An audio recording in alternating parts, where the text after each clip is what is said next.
Boom! That's right, ladies and gentlemen, Jaxson Robinson, he's a cat. I hate to break it to you, rest of the world, but he is a cat. That's going to be the conversation on today's episode of the Wildcats Today podcast. I'm your host, Andrew Stefaniak, writer and editor over Wildcats Today, joined, as always, by my stoked co-host, Carson Nash. Carson, you're pumped up. Sounds like you got to day off work tomorrow. How are we feeling? Come on. I'm feeling great. I feel like a kid at a candy store. I'm just over the moon right now. It's a big weekend. We're a lot going on. Railbird, Jaxson Robinson is a cat. I mean, what more could you ask for any more? Could you? Short shoulder shrug. You can't. No, couldn't ask for any more. So, of course, and I'll tell you, Carson, you and I talked last night. I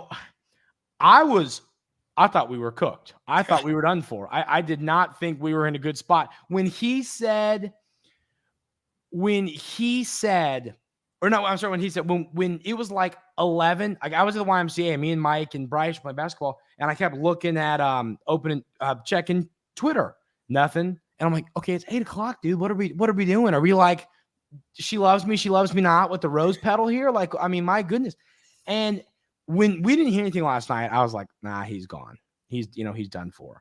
And then, we get the news today. You text me and Mike text me like simultaneous. Like, I'm literally making lunch and you just hear bang, bang, bang, text. I'm like, what is going on? Exciting stuff. What was your reaction, Carson? Well, first, shout out to Cam Boff, one of our first OG listeners of the pod. Mm-hmm. He's the first one that broke the news to me. And I was completely shocked. Yeah. I was shocked because not only did he withdraw, he committed to Kentucky. Yes. So I was up late last night, of course, because, I wanted to make sure I was up when it happened. And I kept staying up. Shout out to Sources Say, too. I was watching their live stream up until about 12:15, 12:30. And I was like, you know what? Maybe I'll just go to bed and just see what happens in the morning. Then I wake up in the morning. There's still no news. I'm like, what is going on? And then I'm at work and I get a text from Cam and it's the link to the trial. I was like, that's fake. It's got to be fake. Nope, it was real. He commits to the Cats. And I was just mind blown, super, super excited. Well, because that's what surprised me was the pulled out of the draft and committed to Kentucky. I was like, whoa, wait a minute.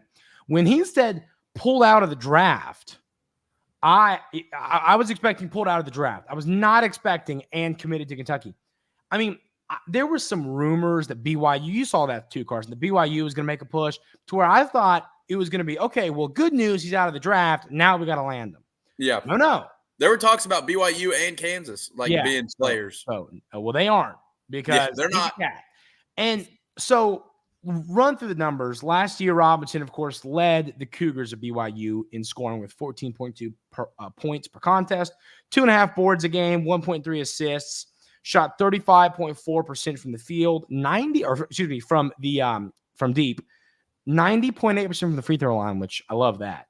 And the dude is a 6'7", wing guard. Like, he is exactly what you're looking for. And so, Carson, I'll let you tell us about his role and what you think he's going to be as a player here in a minute. But I wanted to say, my opinion on the role for Robinson is going to be, he is the go get a bucket guy. Rob Dillingham was that guy. Rob was, what? Hey, Rob, dude, buddy, we need a bucket. Go get us one. Reeves, too. Yes, Reeves, too. But I still would take Rob in that. I agree. They both did it, but Rob was the guy that was like, okay, they're on a run. We need a basket. Reed did it at times, obviously, as well.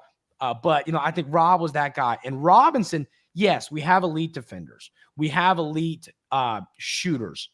We needed that guy who you can go, hey, we need a basket right now. Jaxson, go score. And that's who he is to me. So, Carson, and I want to say, we're not going to break down. We're going to both give our opinions on if he starts or not. On Tuesday, we're talking full-on banger. We're going long. We're going a really long one, breaking down the plans for the roster, breaking down who's going to start, who's going to come off the bench, what roles are going to be. So that's going to be Tuesday's show. So that's why we're not going to go crazy in depth on Robinson's role today because we don't want to spoil that. But what's his role to you, Carson? How do you see him playing out this year? Oh, yeah, I definitely think he's a starter. I mean, unless he is way more comfortable off coming off the bench. But to me, he's a starter. Yeah. But I think he fits in, like I said last pod, I think he fits in with the Antonio Reeves role. Mm-hmm. I really think he can be that type of player. He's a taller guard. And look for Jaxson to get the ball in a bunch of sets. I think him creating the space will make all the other players around him better. Yeah. Because he will attract enough attention to, hey, look, Kobe Bryant is over in the corner. Hey, he's open. Yeah. That dude ain't missing an open three. No. Well, no, he's not. So that's what excites me about him. There's nothing I like more than you want a player and you get him. And that's just that's what it's been like. Every time it feels like there's a player that we've really, really wanted, except for Lanier. Before people say, yes, we wanted Lanier too. I would have liked both of them. But based off intelligence, I don't know if I wanted Lanier anymore. What is that even? Whatever. I'm not, whatever. I know that you're going to say something wild. So I don't know what you have there. You've not told me this, but not very smart. Bad choice, young man. What would you call you and I? Are we smart? No. I'm saying picking Tennessee over Kentucky is not the smartest choice. And if you want intelligent basketball players, Jaxson, welcome to the team. Oh, touche. That's a good point. But yeah, no, I get you now. That's a good point. I thought you were going to pull something wild. No, that's fair. But I mean, I just liked it. We wanted Kobe Bryant. We went and got him. And yes, let me explain that. You're not going to land every single player you go after. Okay. You and I wanted Mahaney. Didn't get him. You get Bray. We wanted Lanier. Didn't get him. You get Robinson. These are players that are very similar. You and I both said, Carson, I said, when we thought we were going to get Lanier, I was like, and this is when we thought we were going to get Lanier. I said, give me a percentage for Lanier compared to Robinson. We were like, you could go either way, and it's 51-49. If there's a difference, it is minuscule. There's not a huge difference. So I'm just really happy with this addition. I'm really happy with this. It felt like you were a borderline top 25 team, maybe like, in that 20 to 25 range without Robinson. Now you are a team that can make a lot of loud noises, as Brick Tamlin said in Anchorman. So, that's my take here. So, Carson, you think he's a starter? I mean, okay. And once again, this isn't going to spoil our conversation on Tuesday. Do you think he has a chance, in perhaps a good chance, to lead this team in scoring? Yeah, I would project him to be our leading scorer as of right now. Okay. I really would. Fireball. Yeah. All right, Pitbull. Don't want to go in too deep because I feel like Tuesdays is. Yeah, because we'll talk about that.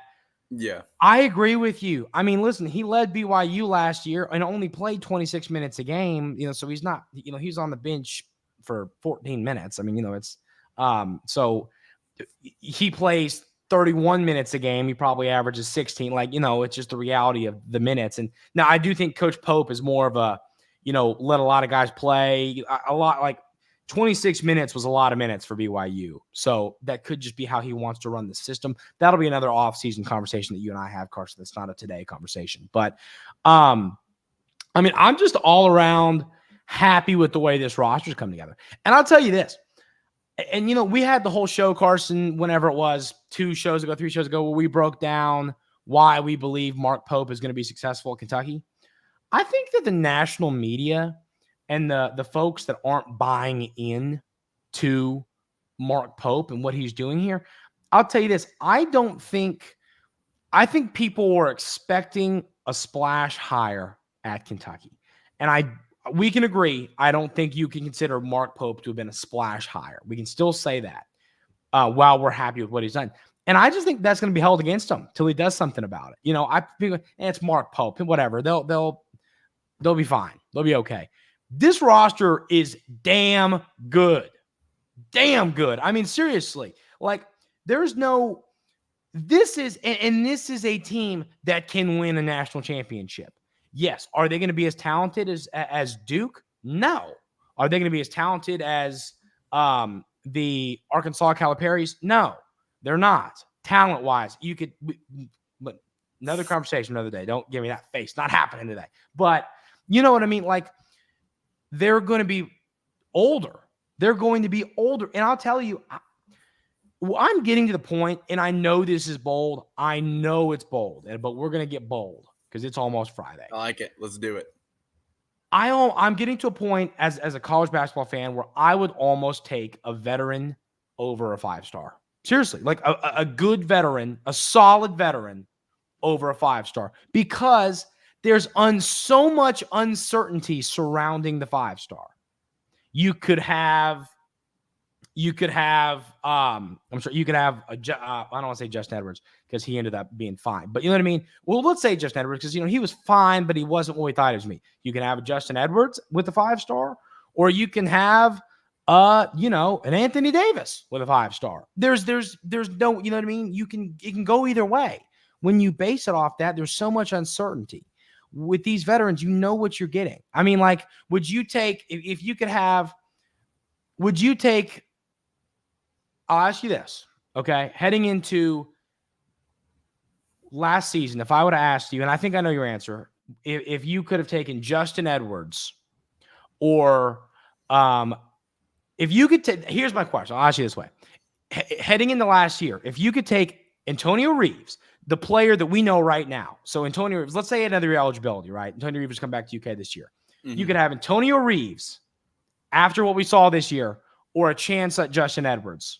What would you rather have? I think it's close. 20-point per game score. And yeah, you're probably right. I mean, it is closer because, coming out of high school, we all thought Justin, he was ranked number one in the country.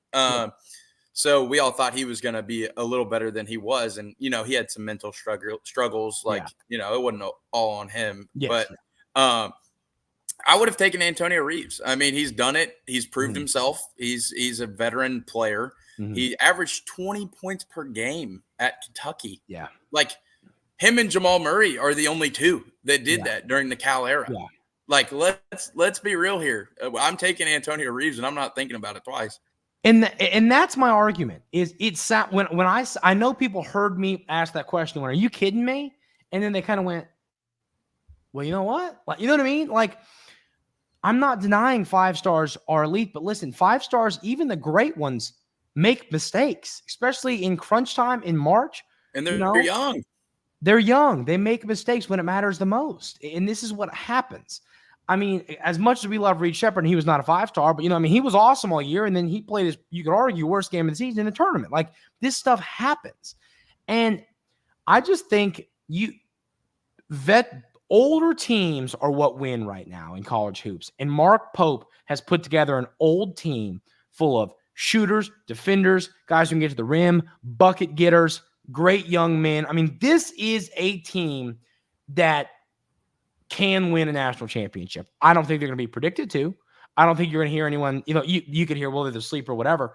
But I just think that's because it's a new age of Kentucky basketball, and it's going to take some getting used to. But I am just telling you, this basketball team, based on the trend of what we've seen work over the last 5, 6, 7 years, can win a national championship. And it's simple as that.